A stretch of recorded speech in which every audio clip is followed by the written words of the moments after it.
we're really glad that you were here today. It has been a couple years since we have been able to do a makeup artistry career spotlight event. So this is very exciting for us.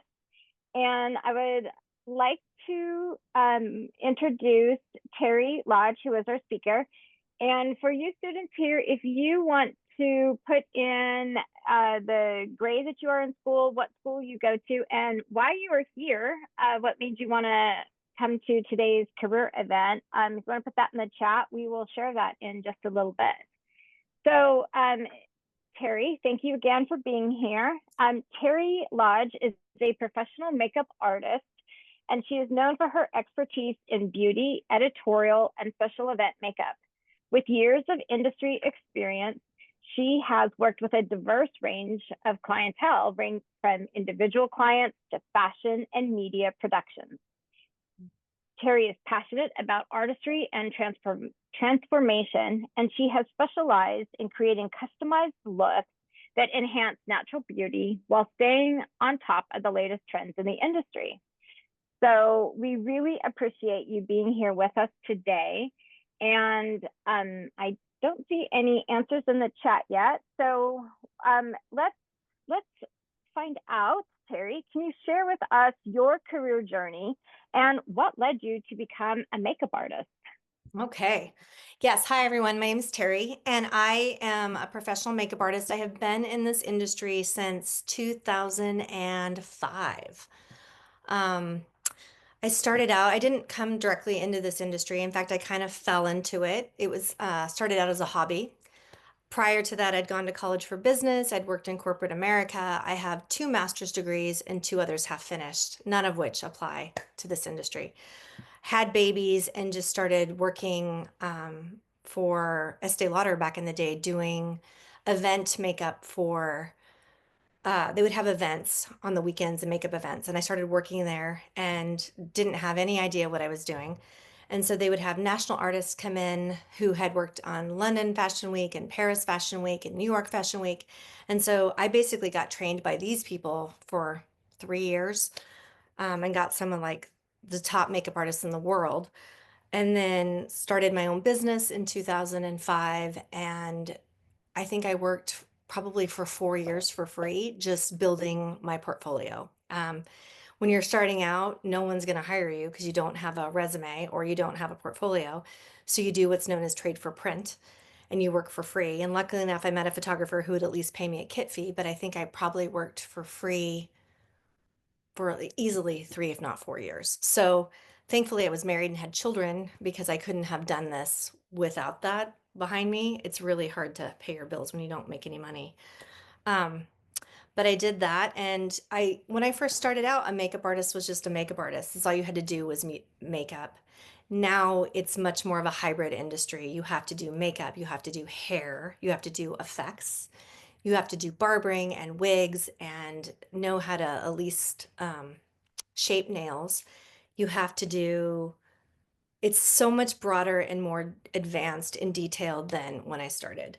So I don't think someone could come in the way I came in. The industry's changed so much and it's gotten so competitive. The requirements for even entering this are much greater than they used to be. And it used to be you could pick TV or you could pick commercials or you could pick stage or theater makeup. And now you have to know how to do all of it because it's become kind of a hybrid role. And there's not enough work, at least in this market, at least in Portland, to work just TV or work just commercials. So you have to know how to do stage makeup, which is different than print makeup, which is different than HD makeup, which is different than commercial. Like it's all different. It's all different products, all different applications. And your kit is your kit. And so no one's giving you product. So you have to buy your own kit. You have to buy all your products. You have to have a hair kit. You have to have a makeup kit. You have to have a stage kit. You have to have a wig kit. You have to have, it becomes very expensive initially to buy your stuff and to resource what you need. And then you have to have insurance and you have to have some type of a presence, and you have to, so it takes a long time once you start in this industry to really get momentum to where you're working in this industry. Um, I know it took me a long time. And like now, if anyone were to ask me, like, how do I start? You almost have to go to a school in California that's accredited because if they're going to hire you, there's so many makeup artists out there. If you don't have an accreditation behind you, if you don't have an internship with someone known, your chances of getting in are pretty limited. And the laws have changed. So when I started, you didn't have to be an esthetician to do makeup. In 2008, the laws changed in Oregon that said if you did makeup and you got paid, you had to have an esthetician degree certificate. But they don't teach makeup in esthetician school. They teach pimple popping and waxing. So five of us got together and changed the law. So you can do makeup now for stage and theater, TV and film, and commercials without having an esthetician. But if you do weddings, you have to be an esthetician. If you do private parties, you have to be an esthetician. If you do senior portraits, you have to have an esthetician degree. And also, hair is required on commercials now. They don't hire separate hair unless it's union. And so the law says you can't heat style hair. You can only comb and style, comb and spray, unless you get a natural hair care certificate, which allows you to manually manipulate hair, so ponytails, braids. So you're almost required now to go to a cosmetology school and get your beautician's certificate. So you need makeup school, you need cosmetology school now, which becomes a pretty significant investment, and you're still not guaranteed work. Um, One of the things I've noticed over the years is the industry is shrinking rapidly. With the invention of AI, there are already photo studios in Portland that are using AI instead of makeup artists. They're using Photoshop. So I know that, like, I used to work at three different photo studios. I work at one now, and the other two use Photoshop. They just run the images through a computer. I know Hollywood right now is operating at 25% capacity. And I wish I could say it was because of the fires, but they've been outsourcing labor for the past 5 years. So, does I had a friend who worked on The Mandalorian, and they came out when they wrapped and said that was the last US-based product, US-based filming product that they're going to do ever. Everything's moving to Great Britain. So things are changing in this industry really rapidly and really fast. So it's even harder to get work now, and it's less pie and more people. So definitely is something to consider if you're thinking about this industry is there's going to be a lot more training involved and a lot less work available.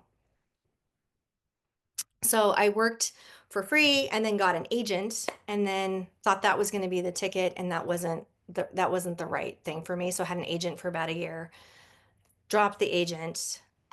Within that year, got a contract with ESPN that I had from 2010 to 2022, and then got hired to work on Leverage. So I was working on a TV show, which meant that I had to join the union. So I joined the union, and that was an $800 fee that I had to pay, that day, which there's pluses and minuses to joining a union. It allows you opportunities to work on big projects. So every big TV show and movie that has come to Portland, Leverage, Librarians, Grimm, Pretty Little Liars, Metal Lords, Shrill, all of that, just Palm Royale was just here. All of that I can work on because I'm in the union, but it's not a hiring union. So being part of the union doesn't mean you get work. You, it's a 3% paid deduction. Each check, 3% goes to the union, and you're still responsible for dues. And you get access to health insurance, but not necessarily get health insurance because if you don't work enough, you don't get it, and access to retirement. So being part of the union has allowed me to work on the bigger TV shows, but you're still responsible for getting your own work. Commercials, I got commercials through just this is a small market. So networking, so working with one client referred me to another client. And then I have a really strong web presence. So that's how clients have also found me. So that is how I think, managed to keep afloat as times have changed is I have a broad body of work. It's a small town, everybody networks. And then I have my hand in multiple different pots. So I work on TV and film. I work on commercials. I work on stage and theater. I do private stuff. I mean, there's always something. So you have to be very adaptable, and you have to have a broad skill set. Um, there is no typical, there's no typical schedule and no typical week. So if you're someone who needs a lot of regiment in your schedule, a lot of predictability, this is not the industry for you. I didn't know up until recently that I even had this day free because I was on hold for a movie. And if the movie was going to come through here, I would have not been available. They literally told us recently that the movie was pushed back. You can be booked for something 2 days in advance. You can be booked for something a day in advance. You can be booked for something a few months in advance.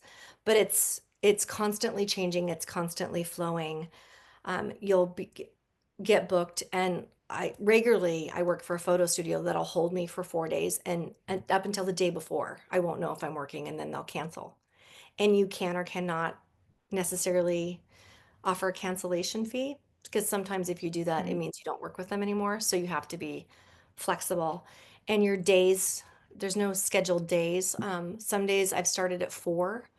Some days I start at 3 p.m. and work, through the night. And we don't do 8-hour days in this industry. A day is minimum 10 hours, usually 14 hours, and sometimes longer. So the idea of a 9 to 5 is not existent in this world at all. So when you said 4, you meant like 4 a.m.? Yeah. So I just worked up on a TV show called Palm Royale. We were up on Mount Hood, and my call time was 4 a.m. for the first 3 days, which meant I left my house at 3:30 a.m. and I didn't get home till after 10 p.m. each night. So that week, which was 5 days of work, was a 60-hour work week for me. And I actually was on the low end. There were people that worked closer to 80. So it doesn't look the way a normal job looks. And like that could be one week. And then the next week you have nothing. And the next week you have one job that's like I have a commercial at the end of the month that'll be probably a 12-hour day. And that's the only thing that's going on that week. But there's prep days in advance. So when I worked on Grimm, it was easily 60 to 80-hour work weeks long term. And I was just a day player. So if you were a regular on that show, you were guaranteed 80-hour work weeks, which makes it hard to have a family. There's a reason why the divorce rate in this industry is so high, is because it's really hard on families. It's really hard to maintain relationships.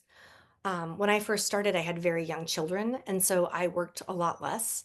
And then as I got into TV and film, I had a constant supply of nannies. Like I feel like there's quite a bit I missed out on because I was working so much, and I had nannies to help me because there's no way you can't tell a TV show that you can't work because your kid has a concert.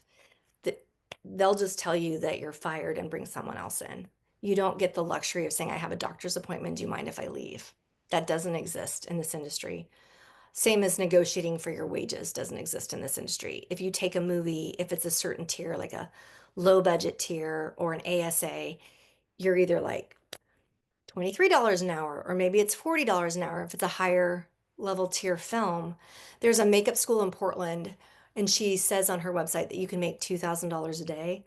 I'll tell you right now, I'm one of the top makeup artists in the city, and I don't make $2,000 a day. No one I know makes $2,000 a day. That's not, maybe in LA that's a thing. It's not a thing here. You can make maybe $1,000 a day before taxes, or you know, $800 to $900 a day, and then you'll get a kit fee to reimport your kit. But it really does vary, and there's no negotiation. You can't say, well, I don't want that, I'll take this. They'll just say fine and find someone else. So you have to be really flexible with what you're willing to work for. And also, you don't, no one's giving you health insurance. You don't have, you're paying for your own health insurance. You're paying for your own disability. So you're making even less than what you think you're making because you have to pay for all of that out of pocket as well, and your kit. So it's a harder industry to be in than I think people realize. So that a good question then is if you're working like within the movies, TV, probably even theater, I would imagine in there, right? Like they set the rates, and then Yes. you can either choose to accept it or not. Yep. If you were a makeup artist who does like weddings or special events, then is that something where you, as the artist, can set what your rate is? You can. It needs to be market appropriate. I mean, you can see makeup artists come in and be like, I'm going to charge this for a wedding. You won't get booked. You have to look at what is being done in your market, and you can maybe set it on a higher end if you have the skill set and the resume to back that up. But usually you need to hit right in the middle. So it's really being aware and doing your research about what other makeup artists are doing. And you have to have an esthetician's insurance and certificate to do a wedding, which again changes. And if you're doing hair and you don't have a cosmetology license and you get caught, that's a $2,000 fine or a $1,000 Mm. fine, then a $2,000 fine. So it's you can higher rates, but you spend a lot more money to get trained. And so, as the makeup artist, you actually wear two hats. One of them is that the first hat is as the makeup artist, but the second is you are a business owner. You're an Yeah. entrepreneur and business owner. Yep. And so those pieces, like you said, like you're responsible for your taxes and setting money aside for taxes and insurance and licenses or Yeah. certifications that you need.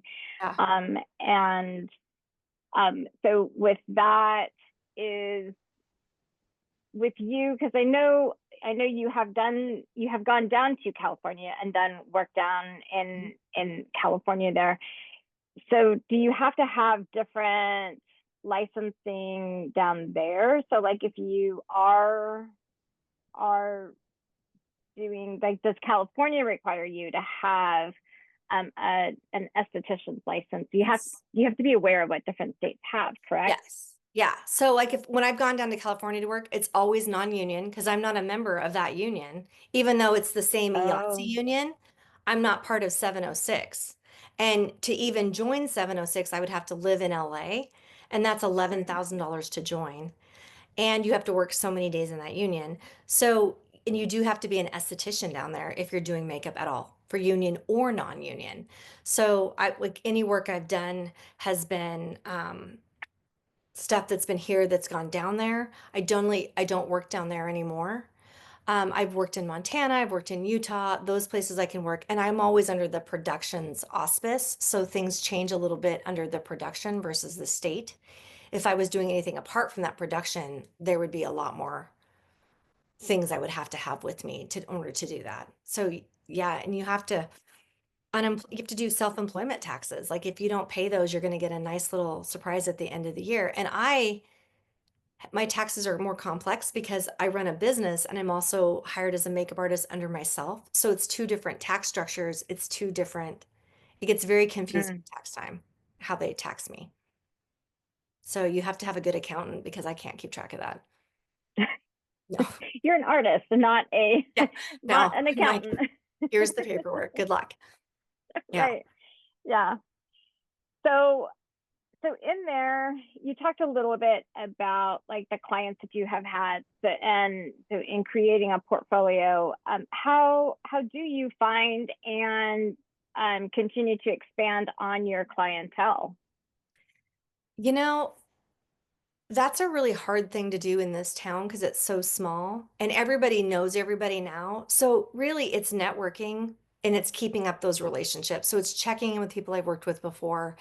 It's uh, maintaining good relationships with current clients, keeping up my website. That's how I get new clients is my website. I don't, uh, other than referrals on my website, it's really hard to get new clients. This market's really saturated with makeup artists. There's really like way too many makeup artists and not enough work. And so if you don't have an established presence here, it's real hard to break into that.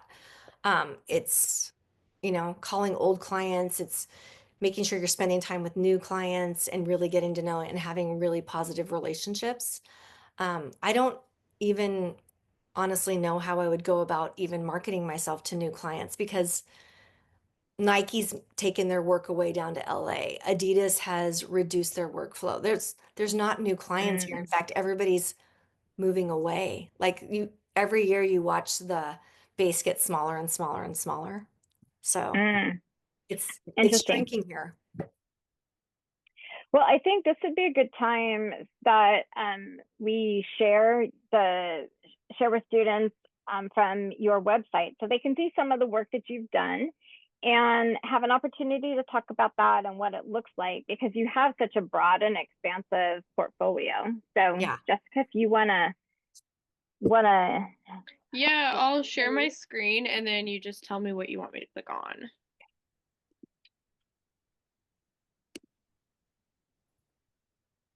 So if you go to videos, this is effects makeup. This guy had all those wounds. Um, so this first one is the ballet, and they brought in a wig that they had purchased off of Amazon, and it was too small. And so I had to put her hair, which went down to her waist, up into a wig cap and put this wig on and style it. So you definitely have to have a working knowledge of wigs and hairstyling and synthetic hair versus natural hair. Again, all this wasn't required when I started, so it's all stuff I've had to learn along the way. So I've taken quite a few wig classes. Um, and knowing her look, I did a bunch of research on Marilyn's look because they really wanted this to be as authentic as her original makeup artist had had her look. So it was kind of fun to recreate that. and when you say Marilyn, you mean Marilyn Monroe, Marilyn right? Monroe, yeah. Yeah. And yeah, that wig was about the death of me, but we did it. Super hard to use. And then down below that is this was beards I had to put on. It's for a commercial for beard grooming product. So it's applying facial hair. We had to put mustard in one of the beards. So, doing all that. So effects has become a much bigger part of my job than I ever imagined it would be. Originally, you just had to know how to paint, how to do bruises and cuts with paint, and now you have to know how to apply prosthetics, silicone versus latex. I did a thing for Fox 12 where I had to put latex ears on. I hadn't touched latex in probably 5 years. So I was like, oh gosh, I have to relearn how to do this.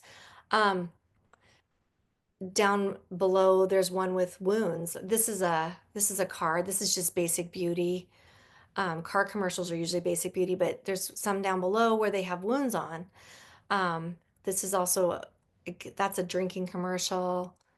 Um, this is Damian Lillard. So this is sports. This is men's grooming, which is normally just evening out their skin tone.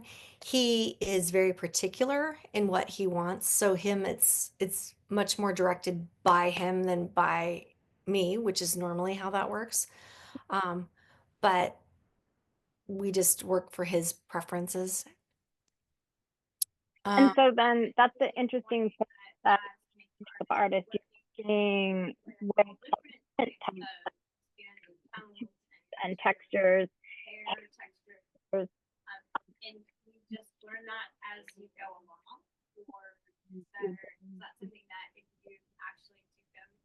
through a beauty school that they teach you that are school that they teach you that. um, are you talking like skin tone and textures? Yes. Okay, you're cutting out. Okay.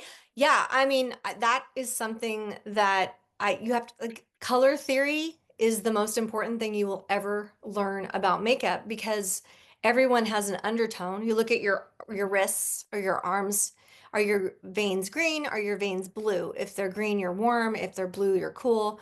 African American skin, it's completely different. Like they may have a red undertone, they may have an orange undertone, an olive green, a black undertone. If you don't know a person's undertone, you will not survive in this industry and your makeup will never look good because someone can come in with a warm undertone and pink rosacea on their cheeks.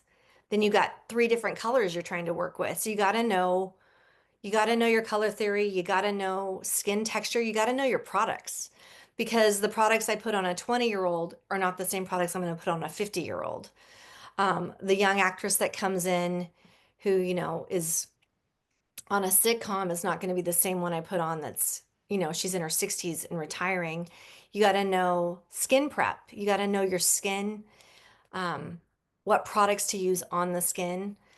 Um, if you don't know the products that you're using, like for a long time, those beauty blender sponges were all the rage. And so everyone was using them and it was a standard on TV shows that we had to use a beauty blender. The problem is they don't work unless they're wet. If you use them dry, they just absorb your product. Well, as more makeup and more foundations have become silicone based, silicone is just a form of oil that's been changed. So you take a wet sponge and you put it on oil, and what happens? They don't, oil and water don't mix. And so you're using a wet sponge on a foundation and you can't get it to blend in the skin. Well, that's because you haven't done your research and you don't know what your products are. And you see, that's one of my complaints with a lot of influencers is you'll see them doing that and they're pounding this wet makeup sponge into their face and all they're doing is pushing the makeup into the pores. But if it's a silicone based foundation, which is what a lot of them are to give you that slip, that glass look, those products don't work. It doesn't, that isn't how that works in real life. So there are a lot of people online that are makeup experts, makeup influencers who have no makeup background whatsoever. And they're giving professional advice. They're telling you how to do products. They're telling you how to do trends. And a lot of those are things that we would never do in like on a TV set or on a print studio. A lot of the contouring thing that was the rage for all the while, like when they do the clown contouring with all the different colors, no one does that. No one would in a million years put 5 different colors of concealer on a face. So I think the influencer, it's a mixed bag. There's some good things about it, but there's some things that I'm like, no, like that's not even real. But because they have 2 million followers, it gives them automatic credibility. So you got to really pay attention, especially if you're in this industry, to what's being said and what's being spoken, because you need to do a lot of re-education. That's a good point. Yeah. And one of the things you learn is, see, Damien has tattoos. Early on in this industry, tattoos weren't allowed because there was so much legality to what was being shown and did his tattoo artist sign off. So early on in his career, I would have to cover all his tattoos, which that's color Oh, theory. Like what color, and look at his skin. He's got like 4 visible colors in his skin, not to mention his tattoo. So mixing all that up, putting it on to cover his tattoo, where now there's a lot more liberty in what we show. But, that was tattoos and um, let's go up a little bit more. Let's see. No, the other direction. Go down. Gregory Gourdet, he's a famous chef here in town. Um, Again, learning African American skin. He's got a lot of like orange red in his skin. And I can do African American hair. I cannot do cornrows. So he had to come in to this shoot having had his hair professionally done. And I've had to learn African American hair. It's not taught in beauty schools. It's starting to become taught more now, but I've had to spend a lot of time just learning because it's different products, it's different tools. So again, more education.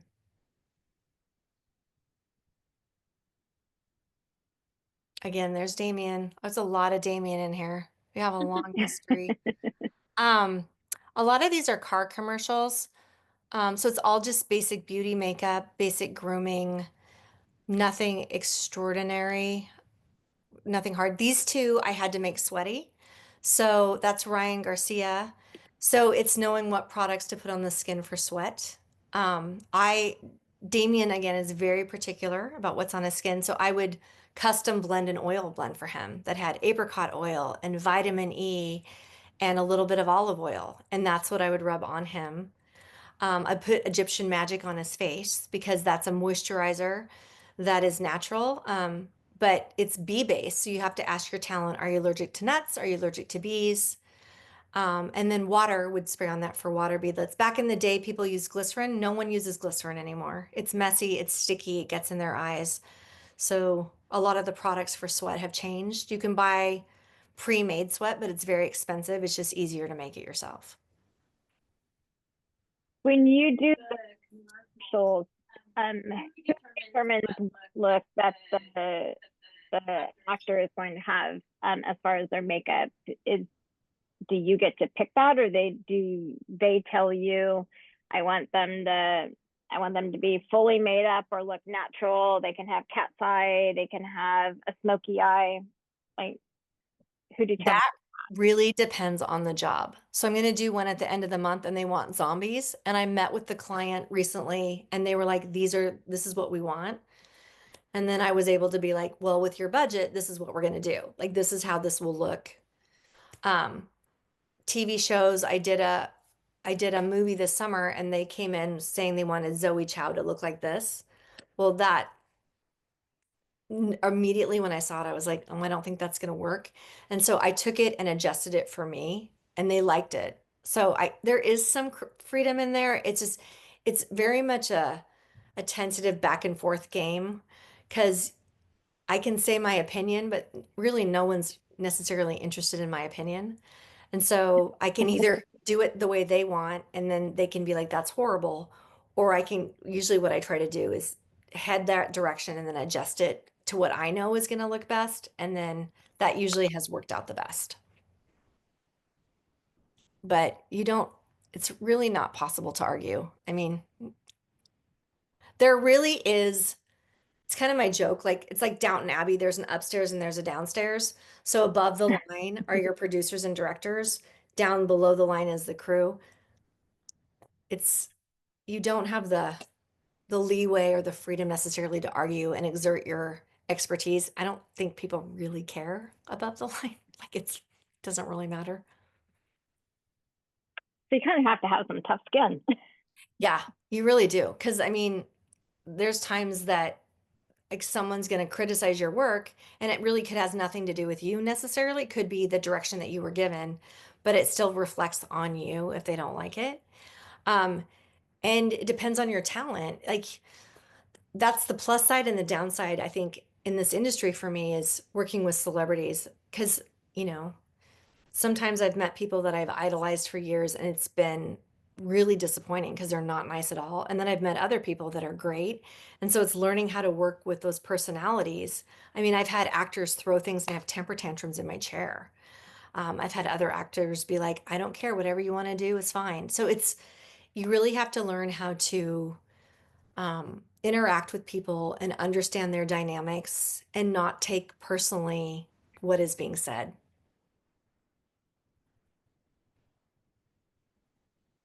This was a movie that was here during COVID. So we were literally wearing surgical gowns and face masks and shields. But it was super fun to do. The actors were lovely. And we got to do some punk makeup. Oh, that would be fun. It was really fun. All in the promos. Yeah, this is all, I mean, basic beauty, it's basic grooming hair. Um, This was a music group that was popular in the 90s, and they were lovely. But four different skin tones, four different face shapes, four different beards. We were grooming beards on this as well. Again, Gregory. This was the Little House, Big People. I think that's what it was called. The actors from that show.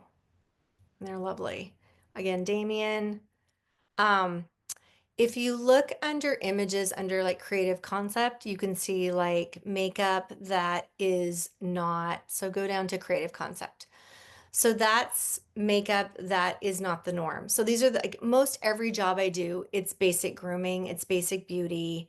Commercials do not want crazy stuff unless it's a concept. So basically, you're going in to make people look their best. On this, they wanted them dirty, gritty, muddy, with wounds, bleeding. She had to have chapped lips, the second girl. So it was learning how to make chapped lips using toilet paper and glue so that she would have that texture. And that's more the rarity, but if you don't know how to do that, you won't work. You have to know, you kind of have to be a master or jack of all trades in this industry. This was a wig that I styled and I did her makeup. Um, she has multiple prosthetics, this older lady, lots of scars, lots of wounds. And this particular director gave me the freedom to pick and do it as I wanted. That was really rare. I normally don't get to create and design the characters, but I designed most of them. Was this a fun project to work on? Colin Mockery was delightful. And he was so, because he was wearing a paper suit and he just got so into his character. He was lovely. And my dog had just had surgery. So I brought my dog and he was like, great. Like he just didn't even care, which normally I would never do that, but he was pretty cool about everything. The ones that we had just been looking at where uh it looked like they had the dirty face and the Mm. scars. Was that one a fun project to work on? It was. It was supposed to be based on like a post-apocalyptic world, and these were the survivors. So it was really nice that the director was like, you, this is my vision, take it and design it as you will. So using different mediums, different project, it was really fun to be able to do that and then have him be 100% in support of that. I don't ever really get that much freedom. This is a comedian. She's lovely. And this was all for a shoot. And this next one, they had to be muddy and dirty. That is brownie batter. That's what I used for dirt. Um, because Chase, doesn't like things on him. So like I had to really find something that would work for his sensory issues. So it was brownie batter. That's funny. Yeah, being a little creative. Um, Learning how to do brow blockers. This one they wanted, 1920s, so I had to cover her brows and use special blockers and redraw them back in and using like Mm. the techniques of the 20s, which are very different than now. Yeah.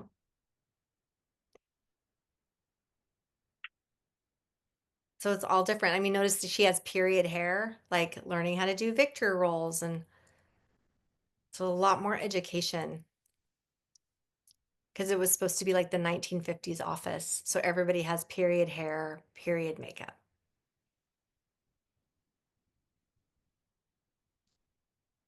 Like a Mad Men sort of concept was what was behind this one. Mm-hmm. And it was a comedy group. So, yeah.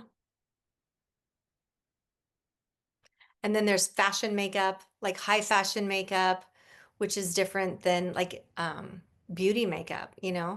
So this was like a jewelry company and they wanted like this luminous glow. And this was an interesting one because the creative director had sent me a mood board for her, a look board, but all the colors that they had put were wrong for her skin tone. And so Mm. and she wasn't really willing to hear that it didn't work. So we tried it her way and it was a disaster. And so we redid it. So these are the redone images. Because again, black skin, can't use the same products. Two different looks for two different campaigns.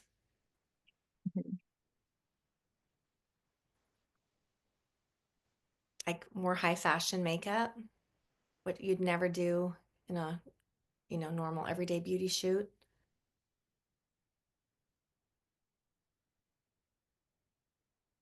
I know cut creases are all the rage or were all the rage.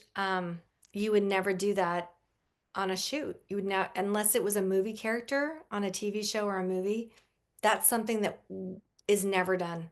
You'll see influencers do it all the time. It's never been used. I think I've done it one time. It's not a makeup look that you're going to use for your commercials or maybe stage and theater if a certain character has it, but in general, no.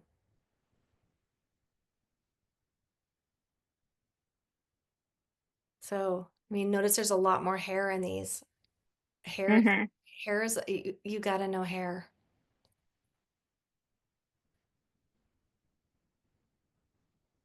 These are extensions. This girl had short hair. These are all extensions that I colored and put in her hair.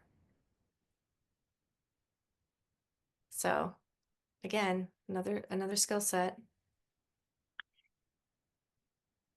That lends to the what you see on on like social media or in the magazines is not always real life. Oh my gosh, no. Like usually what you see in the front is not what's in the back. Like half the time the dresses aren't even closed, they're clamped. Um, hair and like we'll do if it's multiple looks, we'll do hair in the front and then the back is just clamped up, you know, depends if they're not going to be seen from the back, why do the back? Um, Hmm. yeah, there's a lot of smoke and mirrors in this industry. And it's knowing how to work and working fast, you know, like I can do a full face of makeup in 20 minutes now. That's not the norm. We were just up on a movie on Mount Hood and we were each assigned 4 people and I had done 7 because we were behind. And so I was just like, well, let's go. So you got to be able to be fast and do quality work in a fast amount of time. That's body painting. Again, Which one? the girl right here, that's all body painted. Mm. So learning how to use an airbrush, learning how to paint is and airbrushing foundation was a big thing that was really common for a long time. It's not as common anymore and no one really does it. You don't go onto a set and people airbrush foundation anymore. It's all brushes and tools. The only time Mm. we use airbrushes, at least for me, is special effects and if I'm painting. Otherwise, or tattoo cover. Otherwise, it doesn't come out. So. Now, do you determine what makeup products you use, or do some of the clients that you work on, do they bring their own? I usually determine what products I use more often than not when I'm working with an African American actor or actress. They'll either email me in advance and say, these are the products that I know work for me, or they'll bring them themselves. And so then, you know, what usually happens is I'll take the bag, I'll look through it. If they are determined, you know, this is the only things I want on my skin, then obviously I will use their products. Have been times where I'm like, I don't like this foundation. I don't like how it sits on the skin. Can we try this foundation? So there is a little bit of negotiation there. But in general, I can custom mix foundations using I can take primary colors with black and brown, black and white, and a green and yellow and orange, and I can literally take a palette and mix someone's foundation custom. So even if I don't have the color, I can make the color. So it allows me for much more flexibility because it would be next to impossible to really have as many lines as that are out there to have all that product in your drawer. So you find the Hmm. one line that has stuff that you like in foundations, you find the one line that you like for concealers, you find your blushes, and then you have a palette of just a bunch of colors that are creams that you can mix in and create, which again is why you know your color theory. Because if you don't Hmm. do that, you're stuck. Because you never want to have an African American person sit in your chair or an Asian actress or whatever and not have their foundation color. So Hmm. if you can't make it, you need to have the tools you need to make it. Are there different products that you use based on the job? So, like if you were doing something for KPTV versus a print, like Yes. is the makeup the same or different? No, print makeup, it's definitely different makeup. It's definitely different products. Lot less glow on, I don't use as much glow products on TV or print. Because cameras are so high definition, now and they can see every little detail. Anything with too much shimmer, anything with too much glitter is just a no-go. Like it just makes the skin look oily or greasy. In real life, you're going to look dewy and glowy. On camera, you look greasy, oily. Um, so you really anything with too much shimmer has to go. You can do a little bit of like soft glow, but everything has to be toned down for print. Um, no glittery eyeshadows, like pearls are okay, satins are okay, but no high, unless it's specifically a concept that they're looking for that has that high look, you avoid those products completely. So you can take a much smaller kit to a print job because any of those funner products, you're not going to use them. And even on HGTV, like you'll see stuff that they use on red carpet events. I wouldn't use that on a TV show because again, cameras are 5K. It just doesn't look good. Also, lighting has a huge a huge effect on how products look on the skin. So if you know your gaffer and your grip, it's really becoming friends with the people that light because how they light affects how your products look. So that's the other piece that you don't really think about when you enter into this is, oh, how is this space going to look? How's the lighting going to look? Because there's times you have to redo a makeup because the lighting isn't correct and you have to change it. Mm. Well, we do have a couple questions in the chat. So Leah asked, is there a specific school for makeup artistry in Portland that you would recommend? And then her second question is advice on building your kit for beginning makeup artists. Honestly, there are no schools that I would recommend in Oregon at all. There's one in Vancouver. I was looking at her website. None of them are accredited. None of them have professional makeup artists that are teachers. There is one that there was a makeup artist in LA that came up here and started. She couldn't work in LA, didn't work in Portland, started a school. She has asked me and a couple other people to teach at it. I wouldn't even recommend that school. I would go to one in California that has accreditations because those schools will teach you beauty makeup, high fashion makeup, print makeup, HD makeup, runway, bridal. They'll teach basic hairstyling. They'll teach effects. Like you'll get everything that you need in one location. And it will be taught by people in the industry down there that are actual working professionals. So there's not one school I'd recommend up here. I would definitely say to go down to like Mud or, there's multiple schools down there that have huge accreditations. I would do that. And when you're starting out with your own kit, it's, I mean, MAC has really good, for the price point, their brushes are some of the best still. Um, their matte eyeshadows and their satins are good for the price point. You can't, a lot of the palettes that you buy have shadows in it that you're never going to be able to use. So it's a waste of money to buy a bunch of Tarte eyeshadow palettes or whoever. I mean, a lot of the palettes are just, they have such a menagerie in them. Half of them you can't use. So you're just better off to buy, good neutrals, in like satin and flat or satin and matte, a broad range that covers your darker skin and your lighter skin, some basic liners, lips, and then go from there and build. But if you're like, don't be buying the crazy blushes or the crazy colors or none of that stuff. You'll not use any of that stuff. You just won't. It'll come out maybe once a year. And makeup has a shelf life. So I just went through at the end of last year and threw away probably $4,000 worth of product that had expired because I can't use it fast enough.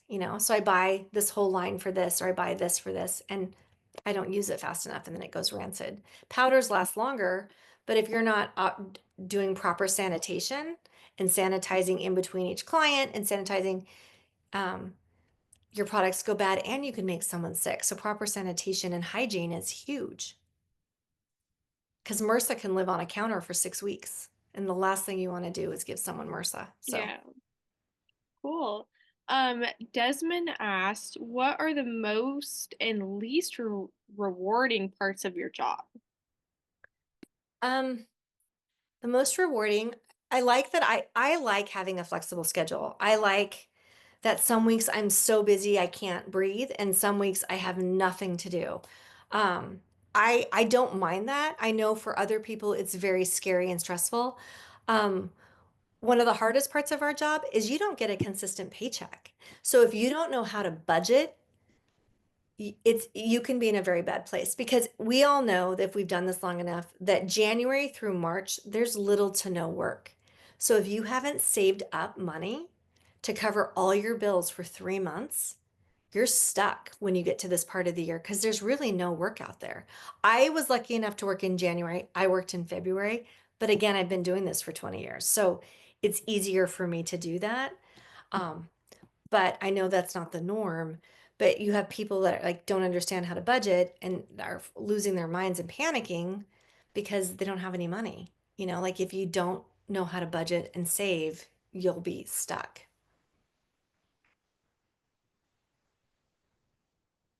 And the students of Oak Street campus asked, how much does the average TV job pay? And are you able to tell us the highest paying job you've had? Yeah. TV's TV shows they pay, they're usually union and they pay based on the tier. So is it a low level tier? Is it an ultra low level tier? So they have these different names for what the National Movie Association categorizes movies based on their budget. So is it a 1 million and below dollar budget? Is it a $5 million budget or below? Is it, and there's all these different tiers.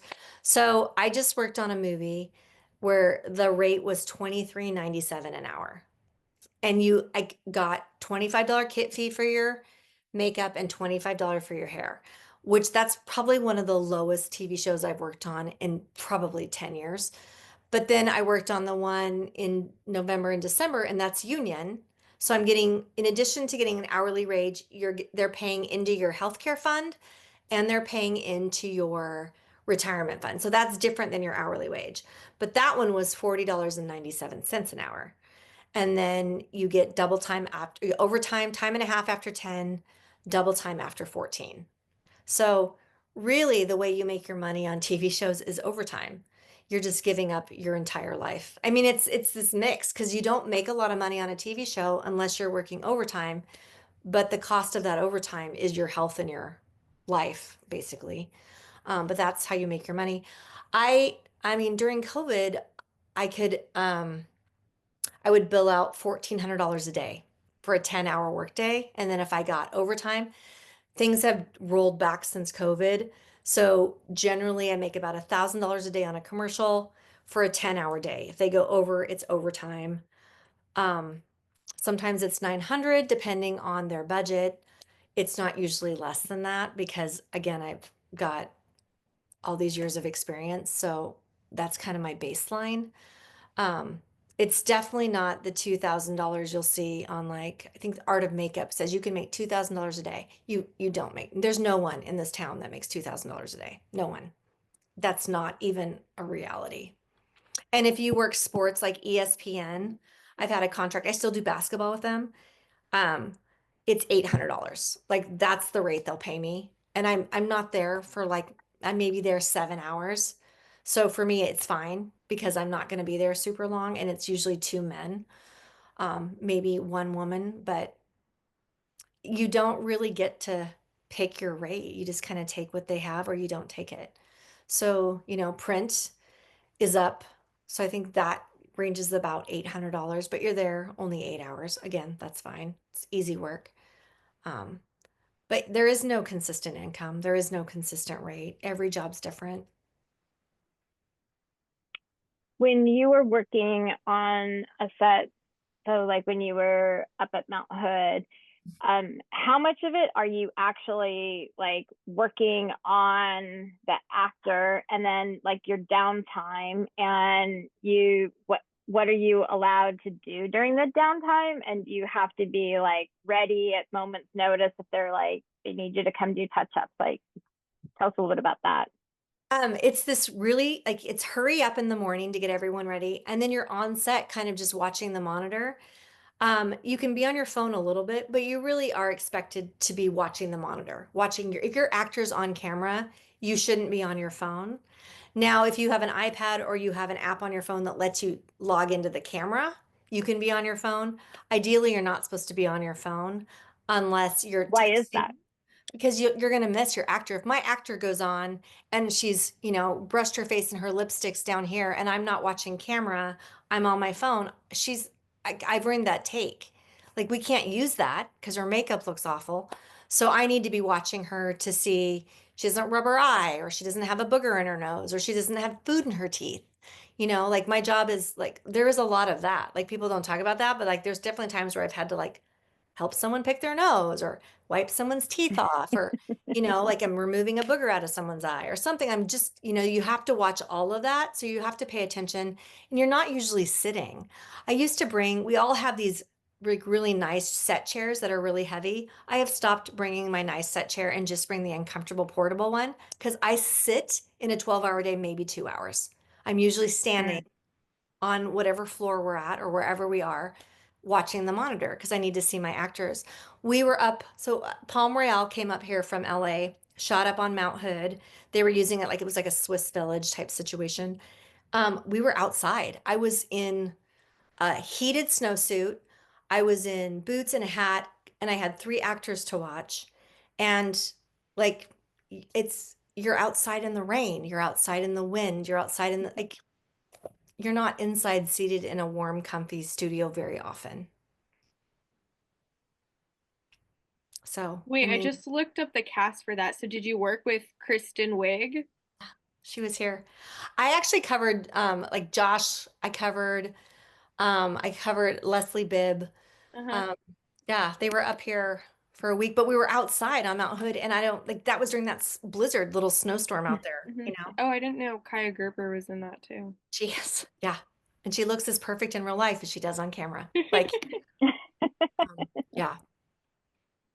Leah asked, have you ever done makeup for any fashion shows slash fast fashion week? If so, what's the difference between that and TV makeup? Um, they have fashion shows and stuff here in Portland, and I think when I first started, I did one or two shows. Those don't pay. At all. Usually they're like, great, this will be used for promotion. If anyone ever offers you a job for promotion, do not ever take it because you're not the only person that's benefiting is them. You're not going to get any benefit out of that. Um, I don't, again, same with New York Fashion Week, unless you're in with that particular designer or that particular, it's a pay to play situation, and I don't want to pay to do makeup on something there. So, and what was the second part of that question? Um, yeah, what was the difference of that, I guess, versus like TV makeup? And then Leah also asked, who's the most famous celebrity that you have worked on? Well, the makeup's different because fashion shows you can be a little bit more crazy. You can do creative concepts, you can do high glitter, you can do designs, jewels, whatever. You're rarely going to do that on a TV show unless that character has a specific look. It's just completely different makeups, completely different products. Um, they're just not even remotely comparable. I would It would be fun to do that because again, you don't get to do a lot of crazy concepts very often. Like very rarely do I get to like be super creative and play. It's pretty much the same old thing every day. But I mean, I also kind of enjoy doing the same thing. Like I enjoy the occasional change. Like the end of the month, it'll be zombies. That'll be fun. I won't want to do zombies after that for probably a year because it's, a ton of prosthetics, a ton of effects, a ton of removal. To get that off takes even longer than to put it on. Um, Mm. I mean, I've worked with Laura Dern. I did her makeup for the red carpet for Wild when she was here. Um, Portlandia had a, a bajillion different stars go through it. Jeff Goldblum, I did his makeup. There was the actors on Grimm. I mean, uh, Richard Burton's daughter came through on Grimm. She was one of the original characters. So, I mean, I met Harrison Ford. I didn't do makeup on him. I was actually called to go work on 1923 and had another movie that I was on, so I couldn't go work on it. Um, yeah, it kind of just varies. Like I've lost track, I think. So now that your kids are older, and you could potentially like relocate to California, even though you said right, like it's $11,000 to join the union. What keeps you here in the Portland area, knowing that right there's not as much work Yeah. and it's a competitive market? Um, it's there's less work everywhere. Like to go to New York, I'd have to join that union. To go to Georgia to work, I'd have to do that union. All those unions, because there is so much less work, are super competitive to get into. So the chances of getting in any of those unions is pretty slim to none. And California has reciprocity here. So anybody that's in 706 can come work in Oregon. It doesn't work in reverse. You don't get Oh, reciprocity there. So same with New York. If you're in a New York makeup artist, you can come here and work. I can't go to New York and work. So it doesn't make Why is sense. that? They're bigger unions. Bigger Mm, unions, more power. Um, and mm, like again, 12, $11,000 to join in LA. I think it's like 8 or 9, maybe even 10 now in New York. It's just different.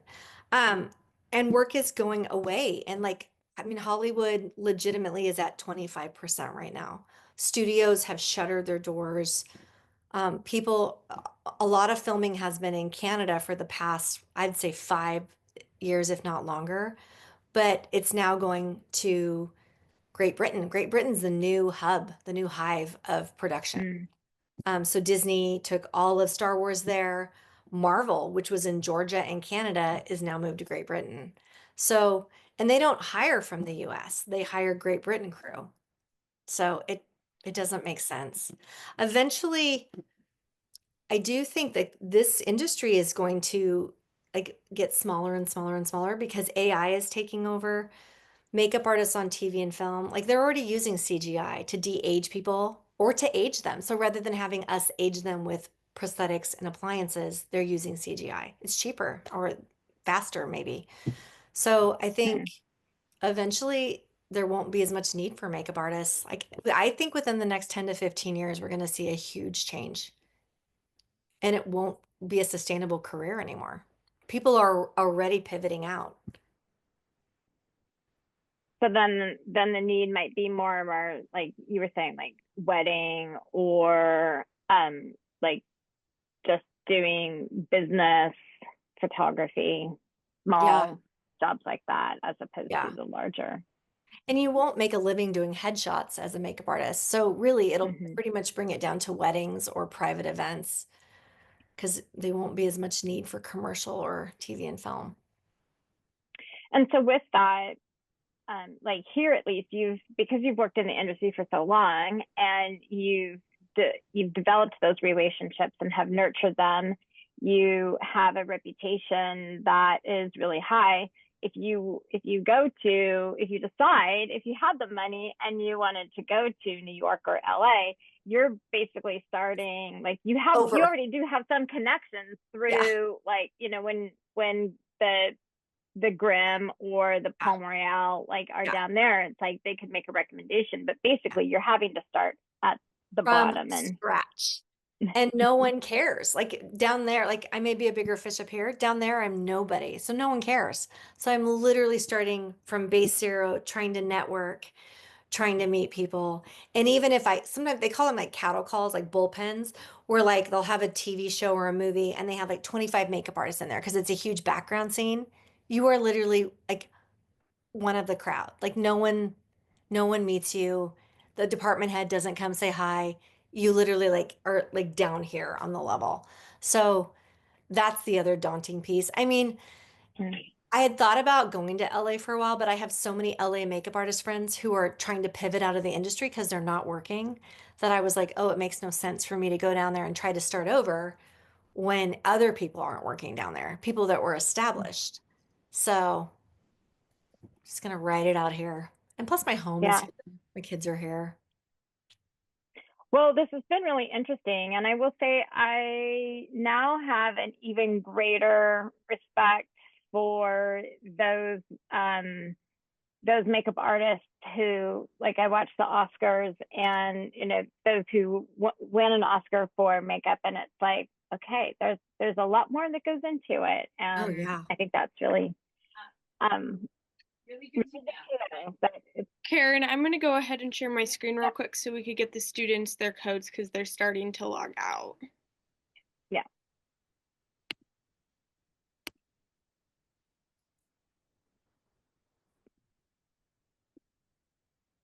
Yeah, well, to kind of post that, I guess I hadn't really thought about how technology, AI, and CGI is having